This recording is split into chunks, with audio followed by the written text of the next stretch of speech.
உலக மக்கள் எல்லோருக்கும் வணக்கம். குரு ஜோதிடம் வாயிலாக நான் உங்கள் ஜி கோபால் பேசுகிறேன். இன்னைக்கு நாம செவ்வாய் பகவானை பத்தி பேசுறோம்.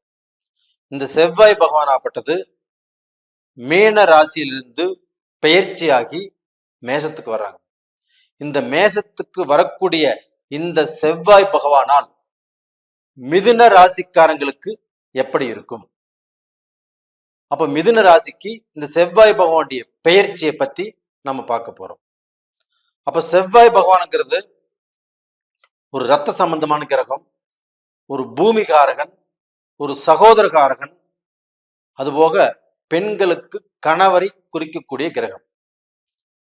அப்ப அந்த செவ்வாய்க்கு இவ்வளவு காரகத்தன்மை இருந்துங்காட்டித்தான் சாஸ்திரத்துல ரொம்ப முக்கியமாக கருதப்படுகிறது. அந்த செவ்வாய் பகவான் ஆப்பட்டது மிதுன ராசிக்கு என்ன பலனை கொடுப்பார் அதை பார்க்க போறோம். அதே சமயத்துல நிறைய பேர் பார்த்துட்டு சப்ஸ்கிரைப் பண்ணாம நிறைய பேர் போறீங்க. அவங்களும் சப்ஸ்கிரைப் பண்ணுங்க. நீங்க சப்ஸ்கிரைப் பண்றதுனால கண்டிப்பாக உங்களுக்கு இன்னும் நிறைய பதிவுகள் போடணும் அப்படிங்கிற சிந்தனை யோசனைகள் இன்னும் அதிகமாக வரும். அதே சமயத்துல ஒரு 10 ஜாதகம் ஒரு நாள்ல ஃப்ரீயா பார்க்கலாம் அப்படிங்கிற ஒரு ஆலோசனை இருக்குது. அது எந்த நாள் எந்த மாசத்துலங்கிறது வரக்கூடிய காலகட்டத்துல சொல்றோம். இப்ப மிதுன ராசிக்கு செவ்வாய் பகவான். அப்ப அந்த மிதுன ராசிக்கு செவ்வாய் பகவான் ஆப்பட்டது 11ஆம் இடத்துல இருக்கிறாங்க. அந்த 11ஆம் இடத்துல செவ்வாய் பகவான் ஆட்சியா இருக்கிறாங்க. அந்த 11ஆம் இடம் என்பது என்ன? லாபஸ்தானம். அப்ப மிதுன ராசிக்காரங்களுக்கு தன்னுடைய வாழ்க்கையில லாபத்தை கொடுக்கக்கூடிய ஸ்தானத்தில் செவ்வாய் பகவான் இருக்கிறார். அப்ப செவ்வாய் பகவான் அப்படிங்கிறத ஒரு சுறுசுறுப்பான கிரகம். அந்த செவ்வாய் பகவான் 11ஆம் இடத்துல இருந்து உங்களுக்கு அந்த நெகட்டிவ் திங்கிங்கிற எல்லாத்தையுமே மறக்க செய்து அந்த பாசிட்டிவ் திங்கிங்க கொடுத்து உங்கள் உடம்புல ஒரு ஆரோக்கியத்தை கொடுத்து ஒரு நல்ல புத்துணர்ச்சியை கொடுத்து நல்ல வேகத்தை கொடுத்து எதையுமே உருப்படியாக திடமாக செய்யக்கூடிய அந்த மனப்பக்குவத்தை கொடுத்து உங்களை பார்க்க போனா தட்டி எழுப்பக்கூடிய காலகட்டமாகப்பட்டது இந்த செவ்வாய் பகவானால உங்களுக்கு வந்தாச்சு. அப்ப அந்த செவ்வாய் பகவான் ஆப்பட்டது 11ஆம் இடத்துல பெயர்ச்சி ஆகிறதுனால கண்டிப்பாக மிதுன ராசிக்காரங்கள் அவங்களுடைய வாழ்க்கையில ஒரு படி நீங்க உயரப் போகிறீர்கள். அப்ப அந்த செவ்வாய் பகவான்ங்கிறது 11ஆம் இடத்துல இருக்கிறதுனால கண்டிப்பாக இந்த ஸ்போர்ட்ஸ் சம்பந்தப்பட்ட விஷயத்துல இருக்கிறவங்க அதுல அவங்களுக்கு ஒரு வேலை வாய்ப்பு எதிர்பார்த்துட்டு இருக்கிறாங்க. அந்த வேலை வாய்ப்பு இந்த பீரியட்ல கிடைக்கும். ஸ்போர்ட்ஸ்ல ஜெயிக்கணும் அப்படின்னு ஆர்வம் உள்ளவங்க இந்த காலகட்டத்துல கண்டிப்பாக ஜெயிப்பாங்க. அப்ப அந்த ஸ்போர்ட்ஸ்ல வெறியா இருந்து நாம நினைச்ச பொசிஷனுக்கு வரணும் அப்படின்னு நினைக்கிறவங்களுக்கு இது ஒரு நல்ல ஒரு அற்புதமான காலகட்டம். அது போக மிதுன ராசிக்காரங்களுடைய வாழ்க்கையில ஒரு நல்ல மாற்றத்தை ஒரு ஏற்றத்தை உருவாக்கக்கூடிய காலமாக இந்த செவ்வாய் பகவானுடைய பெயர்ச்சி விளங்கும். அப்ப டோட்டலா பாத்தீங்கன்னா இந்த மிதுன ராசிக்கு வெளிநாடு போறவங்க, வெளிநாட்டுல போய் சம்பாதிக்கணும், சாதிக்கணும், வாழ்க்கையில முன்னுக்கு வரணும் அப்படின்னு நினைக்கிறவங்களுக்கு இந்த காலகட்டத்துல விஷாலாம் கண்டிப்பா கிடைக்கும். எந்த தடங்களும் இருக்காது. தாராளமாக போலாம். அப்படி போனாலும் அங்கேயுமே எந்த பிரச்சனைகளும் இல்லாமல் நீங்கள் வாழலாம். அதுபோக வெளிநாட்டுல வாழ்ந்துட்டு இருக்கிறவங்க, இங்கிருந்து வெளிநாடு போனவங்க, அவங்க மிதுன ராசிக்காரங்க கடந்த காலங்கள்ல பிரச்சனைகளை சந்திச்சாங்க. எக்கச்சக்கமான பிரச்சனைகள். அதாவது தொழில பிரச்சனை, குடும்ப ரீதியான பிரச்சனை, பழக்க வழக்கங்கள பிரச்சனை, போலீஸ் ஸ்டேஷன், கோர்ட்டு கச்சேரி, இது மாதிரி எத்தனையோ இடத்துக்கெல்லாம் போகக்கூடிய சூழ்நிலைகள் உருவாச்சு. அந்த பிரச்சனைகளில் இருந்து நீங்கள் விலகி நல்ல ஸ்தானத்துக்கு வரக்கூடிய காலகட்டம் உங்களுக்கு வந்தாச்சு. அப்ப டோட்டலா பாத்தீங்கன்னா மிதுன ராசிக்காரங்கள் அவங்க பார்க்க போனா சுத்தப்படுத்தப்படுகிறார்கள். அப்ப அவங்க மேல ஏதாவது வீண் பழி, வீண் சுமைகள் இருந்தாலும் சரி, வீண் பிரச்சனைகளில் மாட்டிட்டு இருந்தாலும் சரி, எது பேசினாலும் பிரச்சனை வந்துட்டு இருக்குன்னு சொன்னாலும் சரி, இது எல்லாமே எதுவுமே வராது. அப்ப அந்த செவ்வாய் பகவான் ஆப்பட்டது 11ஆம் இடத்துல இருந்து உங்களுக்கு நல்ல வழி காட்டுவாரு.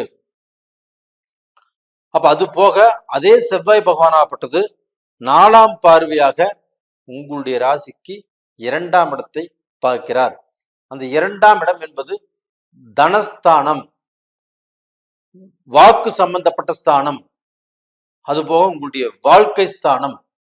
அப்ப அந்த வாக்கு சம்பந்தப்பட்ட ஸ்தானம்னா நீங்க இதற்கு முன்னாண்ட ஒருத்தர்கிட்ட கொடுத்த பேச்ச உங்களால காப்பாற்ற முடியல. இப்ப கடன் வாங்கிட்டீங்க, ஒரு வாரம் கழிச்சு தர அப்படின்னா தரணும், ஆனா தர முடியறது இல்லை. ஆனா கொடுக்கணுங்கிற எண்ணம் இருக்குது, உங்களுக்கு சூழ்நிலைகள் சரியாக அமையல, உங்ககிட்ட வாங்கினவங்க கொடுக்கல, இதனால தள்ளி போகுது.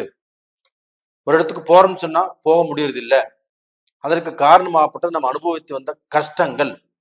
அப்போ இதுக்கு மேல நம்ம கொடுத்த வாக்கு காப்பாத்துவோம். நாம பார்க்கணும், நினைச்சது நினைச்ச மாதிரி நடக்கும். அப்ப தனஸ்தானம் அப்படிங்கிறதுனால உங்களுக்கு பணம் சம்பாதிக்க உங்களால முடியும். சம்பாரிச்சு மிச்சம் வைப்பீங்க, சம்பாரிச்சு கடனை கட்டுவீங்க. இதனால உங்களுடைய வாழ்க்கை தரம் உயரும், கடன்காரருடைய தொந்தரவுகள் கண்டிப்பாக குறையும். அப்ப டோட்டலா பாத்தீங்கன்னா உங்க வாழ்க்கையில உங்களுக்கு இருக்கக்கூடிய அந்த பிரச்சனைகள் ஆகப்பட்டது, அந்த பிரச்சனையிலிருந்து ரிலீஸ் ஆக போறீங்க. அப்ப அந்த குடும்பஸ்தானம் அப்படிங்கிற அந்த குடும்பஸ்தானத்தை அந்த செவ்வாய் பகவான் பார்க்கறதுனால கண்டிப்பாக அந்த குடும்பத்தில் இருந்து வந்த அந்த பிரச்சனைகள், சிக்கல்கள், வேதனைகள் இந்த பீரியட்ல கண்டிப்பாக தீரும். அப்போ மன அமைதி கிடைக்கும், மன சந்தோஷங்கள் கிடைக்கும். மிதுன ராசிக்காரங்களுக்கு குடும்ப ரீதியாக இருந்த வந்த பிரச்சனைகள் தீரும், மக்கள் ரீதியாக இருந்து வந்த பிரச்சனைகள் கண்டிப்பாக தீரும். நீங்க நிம்மதியான வாழ்க்கை வாழ போறீங்க. அப்ப டோட்டலா பாத்தீங்கன்னா உங்களுக்கு 5ஆம் இடத்தையும் அந்த செவ்வாய் பகவான் பாக்குறாங்க. அப்ப அந்த 5ஆம் இடம் என்பது என்ன? உங்களுக்கு பூர்வீகம் சம்பந்தப்பட்டது, உங்களுடைய திறமை, உங்களுடைய அறிவு, உங்களுடைய பதவி, உங்களுடைய முன்னேற்றம், நீங்க வாழக்கூடிய வாழ்க்கை, இது எல்லாத்தையும் குறிப்பதுதான் அந்த 5ஆம் இடம். இப்ப அந்த 5ஆம் இடத்தை அந்த வலுவான செவ்வாய் பகவான் 11ஆம் இடத்திலிருந்து உங்க 5ஆம் இடத்தை பாக்குறாங்க. இப்ப அந்த 5ஆம் இடத்தை பாக்குறதுனால உங்களுடைய வாழ்க்கையில நீங்க எந்த பதவி எதிர்பார்க்கிறீங்களோ அந்த பதவி கண்டிப்பாக கிடைக்கும். உங்களுக்கு ப்ரமோஷன் கண்டிப்பாக கிடைக்கும், வேலையில மாற்றங்கள் உருவாகும்.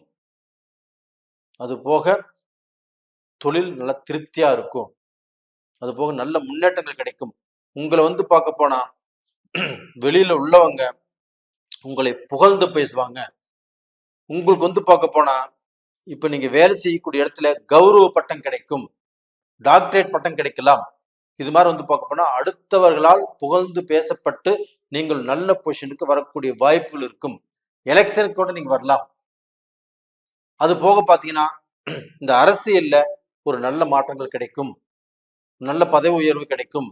இந்த மாதிரி விஷயங்கள்லாம் கண்டிப்பா உங்களுக்கு நடக்க போகுது. அதே சமயத்துல 6ஆம் இடத்தையும் அந்த செவ்வாய் பகவான் பார்க்கறதுனால உங்களுக்கு இருக்கக்கூடிய எதிரிகள், சத்துருக்கள் எல்லாமே விலக போறாங்க. எதிரிகளால் இருக்கக்கூடிய பிரச்சனைகள் குறைய போகுது. சத்துருக்கள் உங்களுக்கு வாழ்க்கையில் இல்லாம போக போகுது. உங்களுக்கு பார்க்க போனா கடன் தீரப்போகிறது. அது தீர்ந்தா பரவாயில்ல இல்லைங்களா? அந்த கடன் தானே இப்ப இவ்வளவு பிரச்சனைக்கு காரணம். அந்த கடன்ல இருந்து விடுபட போறீங்க. அப்ப உங்களுக்கு உடல் ரூபத்தில் இருக்கக்கூடிய அந்த பிணிப்பீடை பிரச்சனைகள் கண்டிப்பாக தீரும். இப்ப செவ்வாய் பகவான் ஒரு 11ஆம் இடத்தில் இருக்கிறதுனால அந்த 11ஆம் இடத்தில் இருக்கக்கூடிய செவ்வாய் பகவான் ஆகப்பட்டது கொஞ்சம் ஹீட்டான கிரகம். அப்ப அந்த ஹீட்டான கிரகம் ஆகப்பட்டது உங்களுக்கு 5ஆம் இடத்தை பார்க்கறதுனாலையும் அந்த 2ஆம் இடத்தை பார்க்கறதுனாலையும், 2ஆம் இடம் என்பது உங்களுடைய குடும்பம் சம்பந்தப்பட்டது. அந்த குடும்பத்தில் உள்ளவங்களுக்கு பிணிப்பீடைகள், நோய் நொடிகள் வரலாம், வந்தாலும் கண்டிப்பாக தீரும். அதுபோக 5ஆம் இடத்தை பார்க்கறதுனால உங்க மக்களுக்கு கண்டிப்பாக ஏதாவது ரூபத்துல ஆரோக்கிய பிராபலங்கள் வரலாம், வந்தாலும் அது தீரும். அப்ப டோட்டலா பாத்தீங்கன்னா உங்களுடைய வாழ்க்கையில ஒரு நல்லது நடக்கக்கூடிய காலகட்டங்கள் வந்தாச்சு. நீங்க எல்லாமே நல்லா இருக்க போறீங்க, உங்களுக்கு நல்லது நடக்க போகிறது. மிதுன ராசிக்காரங்களே, நீங்கள் வாழ்ந்து காட்ட போகிறீங்க. அப்ப டோட்டலா பாத்தீங்கன்னா உங்களுடைய வாழ்க்கையில நீங்க நல்ல நிலைமைக்கு வருவீங்க, உங்களுடைய பிரச்சனைகள் தீரும். நேயர்களே, இந்த பதிவு பிடிச்சிருக்குன்னு நினைக்கிறேன். பிடிச்சிருந்தா லைக் பண்ணுங்க, சப்ஸ்கிரைப் பண்ணுங்க, ஆல் அப்படிங்கிற பெல் பட்டனை ப்ரெஸ் பண்ணிக்கோங்க. உங்களுடைய ஜென்ம ஜாதகத்தில் என்ன தசாபுத்தி நடக்குதுன்னு பார்த்துக்கோங்க. அது சாதகமா பாதகமானு தெரிஞ்சுட்டு அடுத்த ஸ்டெப் எடுத்து வைங்க. அப்படி பார்க்கணும்னு நினைச்சீங்கன்னா கீழே 2 நம்பர் கொடுத்துருக்குறோம், கான்டாக்ட் பண்ணுங்க. உங்களிடமிருந்து விடைபெறுவது உங்களின் ஜி கோபால். நன்றி, வணக்கம்.